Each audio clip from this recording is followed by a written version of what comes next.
नमस्कार मित्रांनो, मी सतीश वाघमारे तुमचं सहर्ष स्वागत करतो. मित्रांनो, आज दिवसभरापासून फेसबुकच्या माध्यमातून एक पोस्ट अत्यंत प्रचंड प्रमाणामध्ये व्हायरल होते. ती म्हणजे एक लिखित स्वरूपात असलेला एक नोट असते जी तुम्ही मेटायला देताय आणि त्याच्यामध्ये लिहिलं जातं आहे की मी मेटायला माझे फोटोज आणि व्हिडिओज हे कुठेही वापरण्याचे परमिशन देत नाही आहे. माझ्या मते थोडं हास्यास्पद आहे. कदाचित तुम्हाला राग देखील येईल की हा असं काय म्हणतोय. पण मित्रांनो, तुम्हाला एक सांगतो की ज्या वेळेस तुम्ही फेसबुक हा ॲप जेव्हा तुमच्या मोबाईलमध्ये इन्स्टॉल केलात ना, त्याच वेळेस तुम्ही तुमचे परमिशन ऑलरेडी तुम्ही मेटाला देऊन टाकलेले आहेत. त्याच्यामुळे आता हा 10 ओळींचा निबंध लिहून घेऊन काही फरक पडत नाही. मेटाला तुमची भाषा कळत देखील नाही. ठीक आहे, हे थोडं हास्यास्पद आहे. पण आत्ता ह्याच्याबद्दल मला तुमची हे कळते की ही तळमळ कळते टाकण्यामागची काय. तर एकच आहे की ह्याच्या मागे आहे ती भीती, आणि भीतीपोटी तुम्ही हे सगळं करताय. ठीक आहे ना.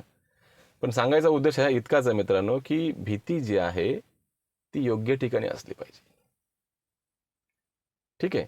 जसं की तुम्ही थर्ड पार्टी ॲप डाउनलोड करताय, म्हणजे प्ले स्टोअरमध्ये जाऊन वगैरे थर्ड पार्टी ॲप डाउनलोड करताय. डाउनलोड करताना तो ॲप तुमच्याकडून परमिशन मागतोय, तर परमिशन देताना भीती मनात आली पाहिजे. पण तिथं तुम्ही घाबरत नाहीत. तिथे फोटोज, व्हिडिओज, लोकेशन्स याचा ॲक्सेस देऊन बसताय. आणि नंतर मग ज्यावेळेस फ्रॉड होतो त्यावेळेस मनामध्ये प्रश्न येतो की माझे फोटोज आणि व्हिडिओज यांच्याकडे गेले कसे काय. अरे तूच दिलेस, तूच त्याचा ॲक्सेस दिलास. त्यावेळेस थोडं गांभीर्याने या सगळ्या गोष्टींकडे पाहणं गरजेचं आहे.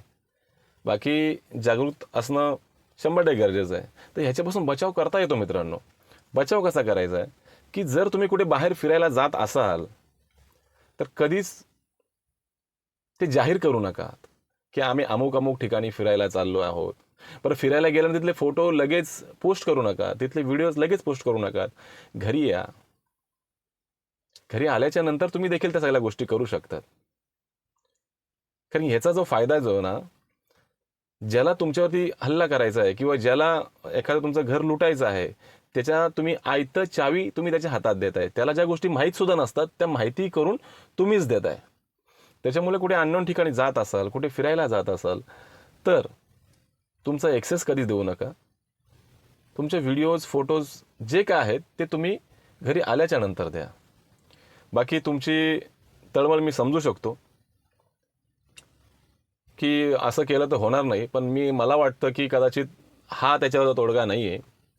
तोडगा एकच आहे की जर तुम्हाला असं वाटतंय की आपले फोटोज, व्हिडिओज मेटाने चुकीचा वापर केला नाही पाहिजे किंवा कुठल्याही सोशल हँडलिंगने आपला चुकीचा फोटोंचा वापर नाही केला पाहिजे, तर त्याच्यात सेटिंग्स आहेत.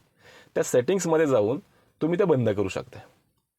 असा निबंध लिहून तुमच्या प्रत्येक वॉलवरती लिहून मला तरी वाटत नाही काही फरक पडेल म्हणून. बाकी तुम्ही सुज्ञ आहात. जय हिंद, जय महाराष्ट्र.